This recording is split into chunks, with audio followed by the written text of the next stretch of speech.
And so I've titled tonight's message, the subtitle, Growing and Not Manufactured, Part 2, but I've called it A Fisherman's Faith. And you're about to figure out why I called that in a minute. But before I do that, I just want to, we're talking about prayer at the start of the service. I just want to say, as a church, we have been praying against suppression. And maybe I'm talking to our online viewers, those that are watching online, welcome. But we've just been praying for this belief that suppression can come off people's lives. Like, I don't know about you, and I'm going to get a bit righteous anger with this, and I'm going to get a bit serious about this, but sometimes it's disappointing to see people suppressed by something. They're suppressed in their ways, they're suppressed in their giving, they're suppressed in their lives and everything they're trying to do. And I believe as a church, we can pray against suppression. And it's no secret that sometimes you can be in the church, you can be around the church, you can be connected to the church, and you can sense this deep found of suppression that people are either disconnected from God or they feel like they're far from God. Has anyone ever felt that? It's not just for those that are in the church. We know there's people that are outside of the church that they feel they're far from God, and could there be a God, and they're not sure and they're searching. But there's people in the church that feel like that. There's people sitting here right now tonight that feel like that. And sometimes as Christians and people that believe in God, we feel like we're just treading water. No amens for that one.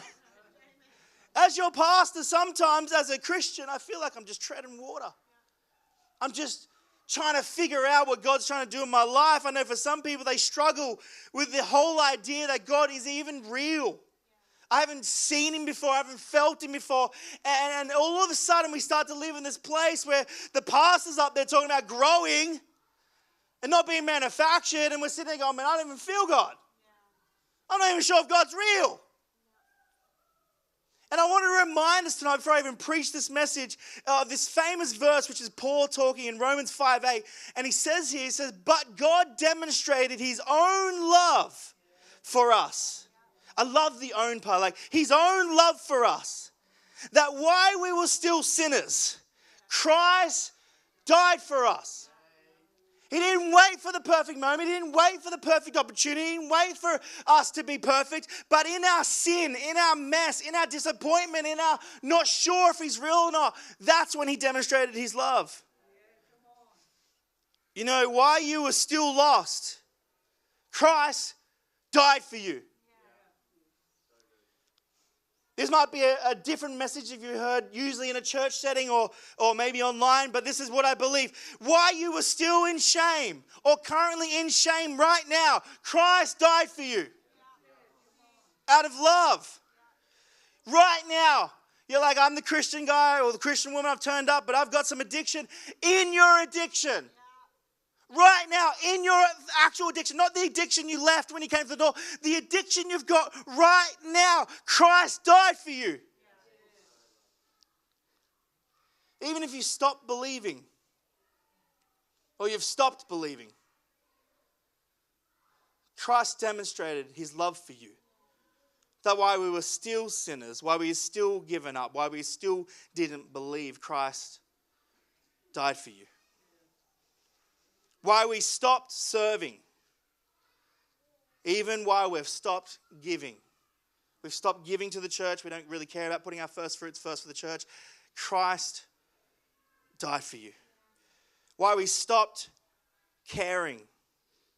You know, sometimes you just don't care anymore. I'm not preaching at you. I'm preaching with you. I'm preaching to myself. Sometimes you just wake up Monday morning. You just don't care.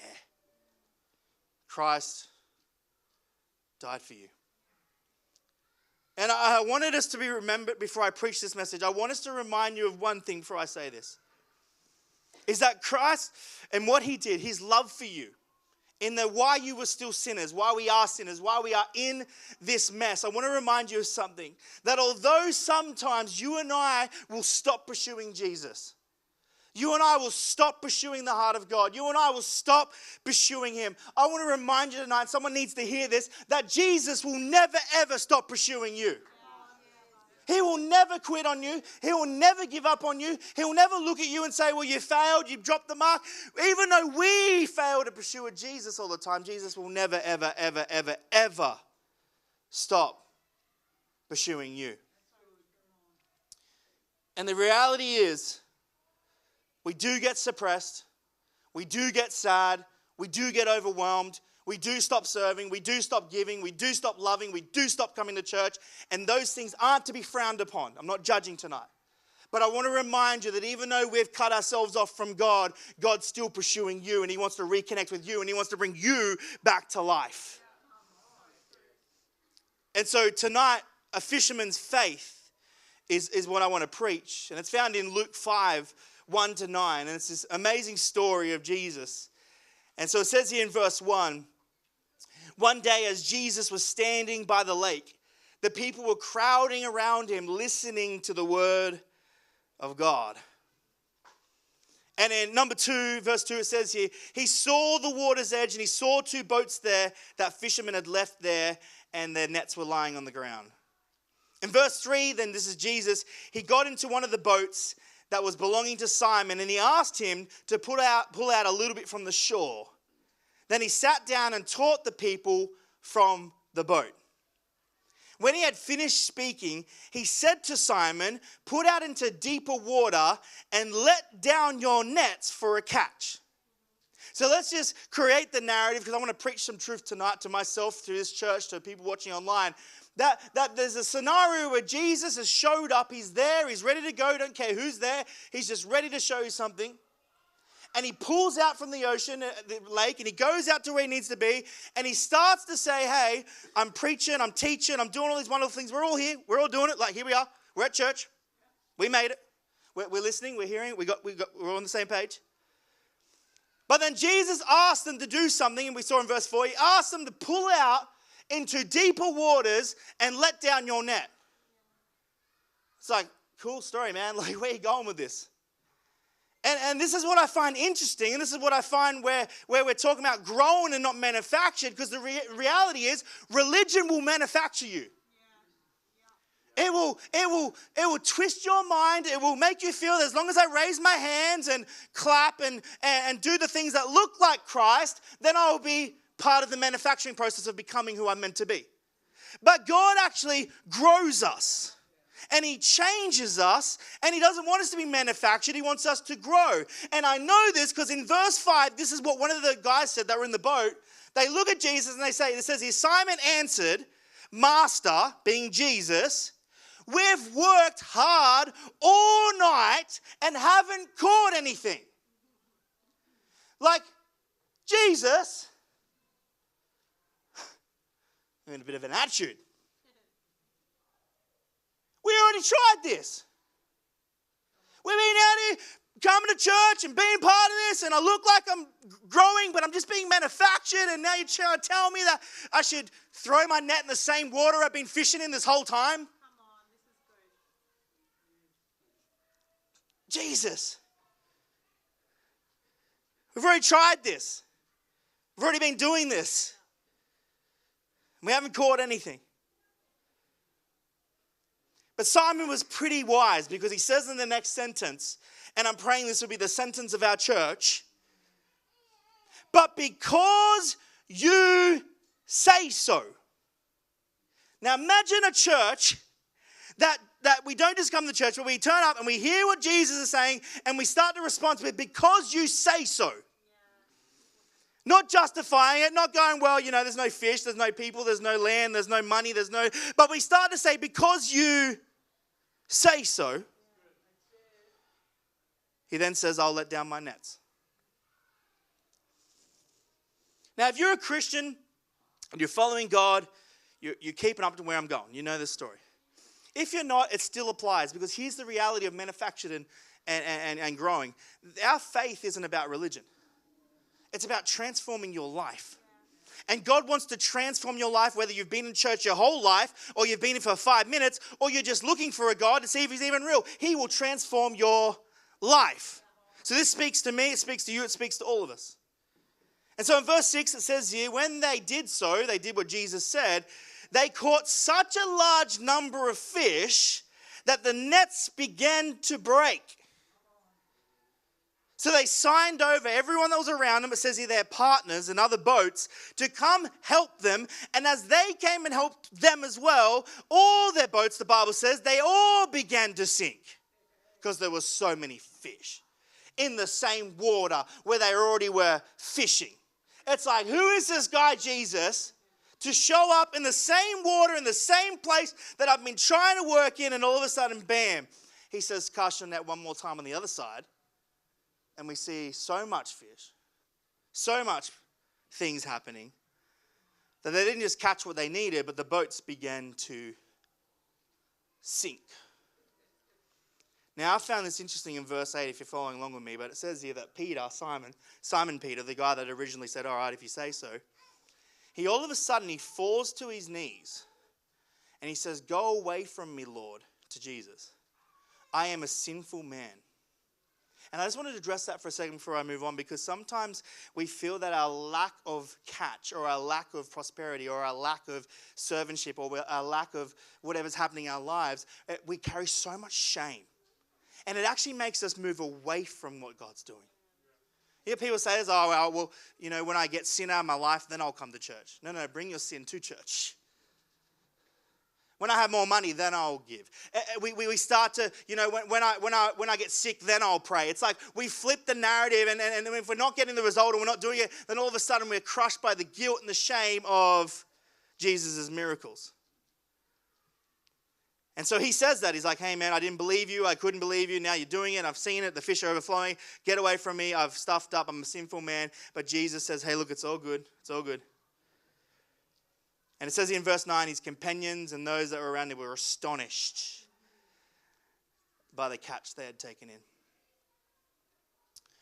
And I've been trying to practice what I preach a little bit here at Heart House, because I've been actually fishing myself. And I got cursed. Sounds cursed. It's a blessing for me, a curse for Kirsty.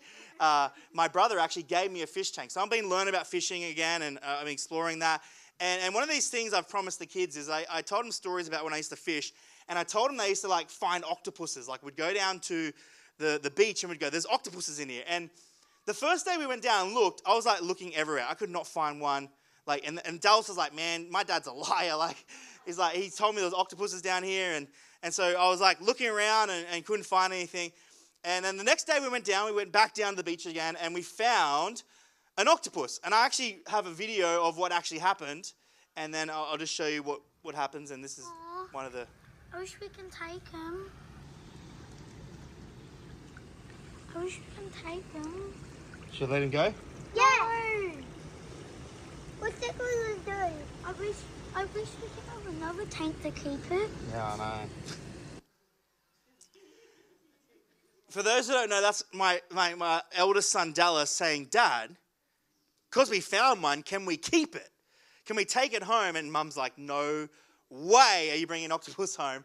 And he's saying, can we keep it? Can we take it? And I'm like, I thought about it. I'm like, this is not a bad idea. And so we kept looking, and all of a sudden, I don't know what happened. I don't know what happened today. It must have been Octopus Day or something like that. We started finding octopuses everywhere. So it's the day before I couldn't find anything, and all of a sudden there's this abundance of octopuses wherever we're looking. And this video was literally taken just after that first one, when we found plenty of octopuses. And just keep in mind, Dallas wanted to bring one home. He's coming up, Dad! Dad! Hey, he's not getting you. Dad, we're scared! Dad, we're scared! Hey, stop. He's just saying hello. He's coming up! Dallas, wait. He's coming up! They don't get out of the water. See? See? He's too. I'm so scared of but he's died. I'm so Well, how come you want to pet one then? I just want them to. Here he comes. Look, there he is. Oh, he went dark. See? Oh, give it up for Dallas. He asked and he received. But it's a funny story to me, because I'm preaching about this message, and I thought about that the other day. I was like, we went from not finding any to finding one, and Dallas trying to convince me, hey, Dad, we should take it home, put it in a fish tank and all that sort of stuff. And then we found so many that he's like, Dad, I'm going to die. I'm so scared. And it was just a funny experience. But I was kind of just thinking about grown and not manufactured. And I'm trying to like seek God, and I'm trying to press into this series and what he's trying to do. And I asked him, what are you trying to do to us as people if we're trying to grow? Like, we don't want to manufacture, we just want to grow. And so what I'm about to do might be a bit challenging and it's a bit controversial for some, but I just believe I want to preach truth tonight. And so the realities of our faith, I'm just going to say it. There's God's way and there's our way. Manufactured faith is usually our way. And I got to just think of the people in this room that are looking for God. We're still with you. We're not losing you here. It's just part of the deal. I'm not trying to scare you off from this wonderful God because he loves you and he wants the best for your life. But the exchange of that is to let go of your way so you can find his way. Now, I don't know about you, but when I was a new Christian, that was like, I don't want to hear that because I like my way. But as I get older, I start to go, I want God's way. And I don't want my way because my way is silly and my way doesn't work out and all that sort of stuff. But this is what happens. And I'm talking to believers, non-believers, whatever you are. We hang around this guy right here. This guy's our way. And this is a manufactured faith. This is how it works. And this isn't our judgment. It's just out of, can I preach some truth tonight? I just want to, I'm speaking to myself. It's like, this is the same water. It's the same church. It's the same family. It's the same body of people. It's the same religion. It's the same faith system. It's all the same. But there's two sides of the boat. And there's my way or our way. And then there's his way. Now, I want you to hear my heart because you would struggle with this just as much as I'm going to struggle with this because even Simon, who's standing in front of Jesus in the boat, struggled with this. He says, but Jesus, I've been doing it my way. I've been casting the net. I've been manufacturing the fishing tour. I've done it this way and I'm here and that's cool and that's your way. And Jesus is like, I've got a suggestion that there's my way. And you might go, well, this is like kindergarten stuff, Sam. Let's just have a bit of grace. My way is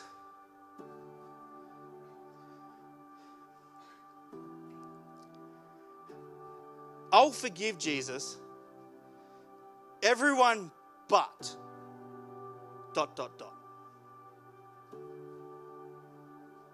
You're like, what does he mean by that? I mean, like, some of us just are just so caught up and unforgiving other people. And so we want his way, but his way says you have to forgive all. And all of a sudden I'm like, I don't want this deal. So I'll sit in dead waters, pulling nothing, wondering why it's not connecting. But, his way I have to forgive everyone, but my way I just forgive some.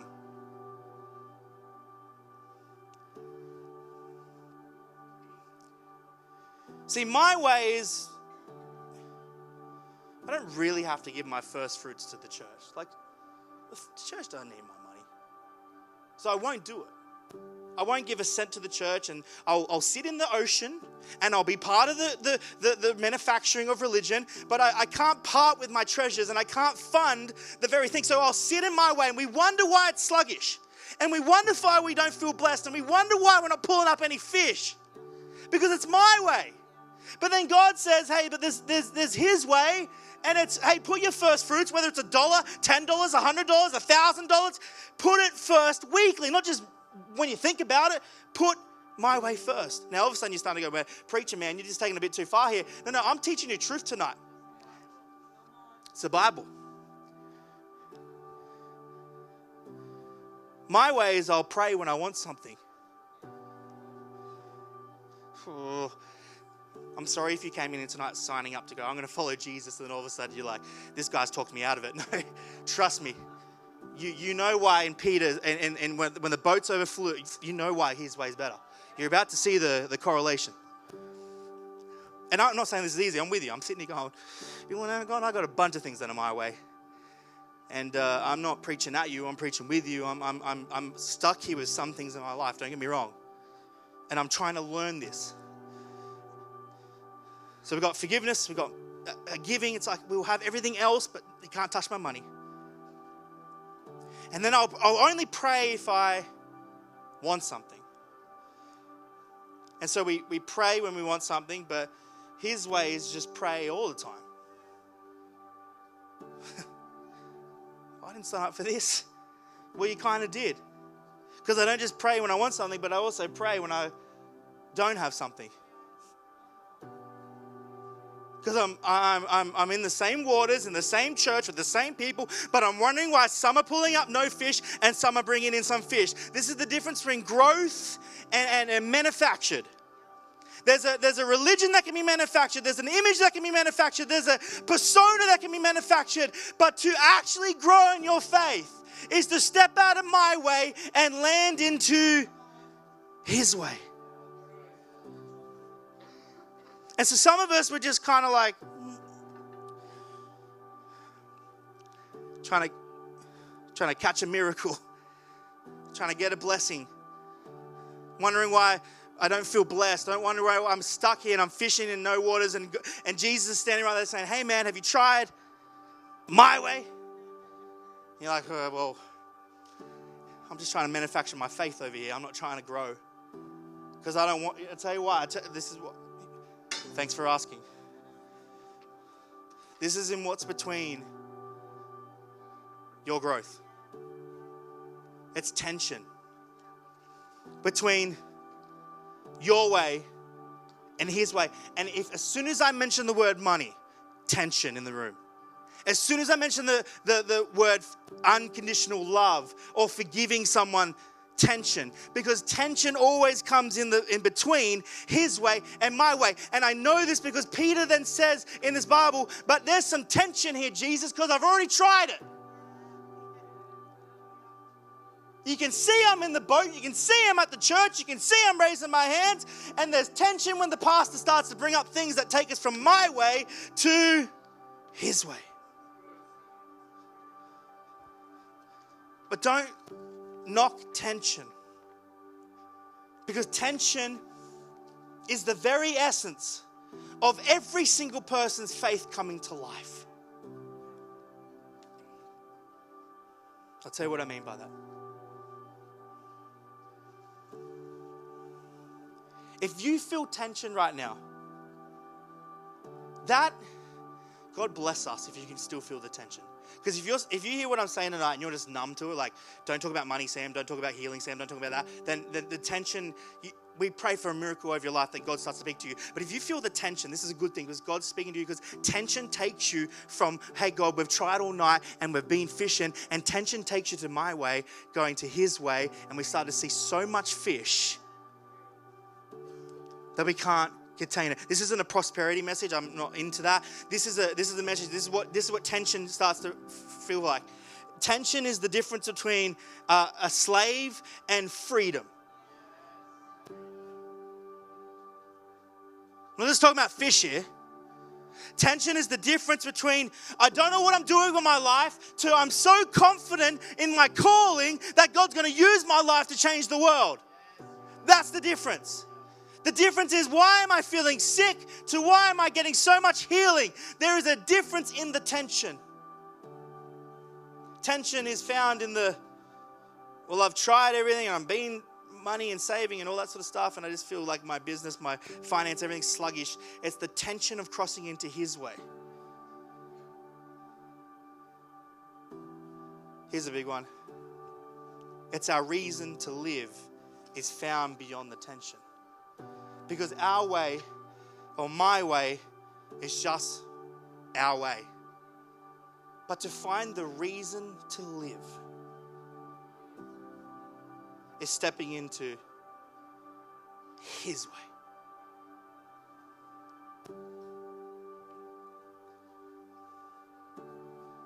Your freedom, your calling, your healing, your blessing, your reason to live is always found beyond the tension. And if you feel the tension right now with me, then this is a good thing. Because it means your faith is not being manufactured. It means your faith is growing. Because faith is connected to your tension. If you feel tension like, God, I don't know if you're going to come through, that's some good, healthy tension. Because your faith will have to start to say, well, maybe you will come through. And now I'm going to start to say, you are going to come through. Because tension takes you from my way to his way. You go from manufacturing your faith to growing in your faith. So if you feel the tension with me, I'm with you. Tension is a sign of your faith expanding. Tension is a sign of your faith growing. Tension is a sign that your faith is being developed.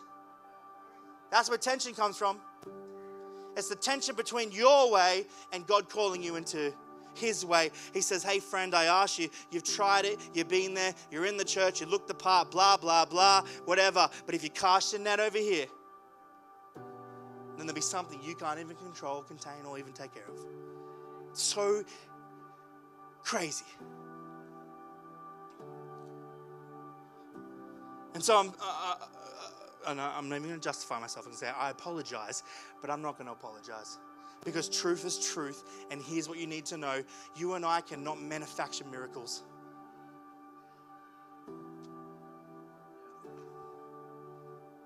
We can't manufacture them. We can't manufacture our marriages. We can't manufacture the upbringing of our children. We can't manufacture the blessing of God's hand over our finance. We can't manufacture the healing. We can't manufacture the outcome. We can't manufacture this. Manufacturing is religion.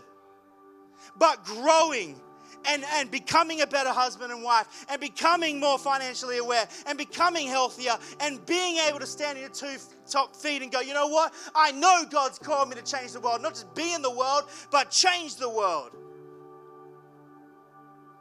You can't manufacture it. You can only grow it. And tonight as the band comes, I want you to never forget this word. Because if you want to follow Jesus Christ, and I mean really follow Jesus Christ, he loves you unconditionally and he always will. He's always going to love you. He's always going to want the best for you. He's always going to take you to where you need to go. But in order for that to happen, you have to give up my way and start picking up his way. Now you're probably thinking, well, Sam, I'm going to write a letter after this because you're an idiot. Let me just narrow it down. Salvation is how this works. You know how much of a dirty sinner I am as a pastor? Like, I should be in a lot of trouble right now. But because I gave up my way and allowed him to pay for the price through his way, I no longer pay that price.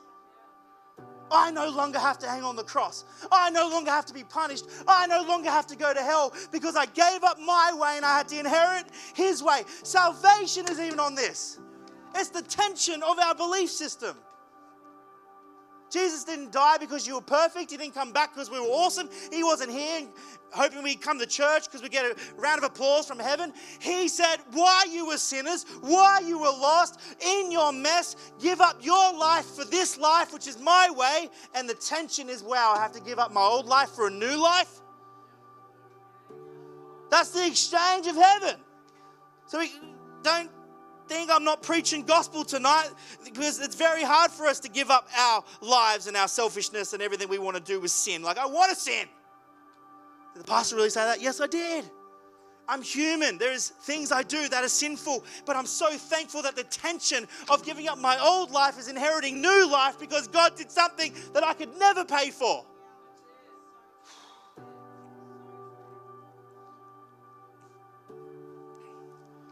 Never forget this word. If you feel no tension, pray to God that he brings you out of a manufacturing religion. If you feel the tension, that's God growing you right now. God's growing you. You know what it is. You'll be like, man, I don't want to forgive that person, but I'm going to. I don't know. I don't want to love that person, but I'm going to. Hey, I don't want to give money, but I'm going to. It starts to challenge you through tension. And it takes you from fisherman of nothing to fisherman of everything. Grown, not manufactured. Come on, stand with me tonight.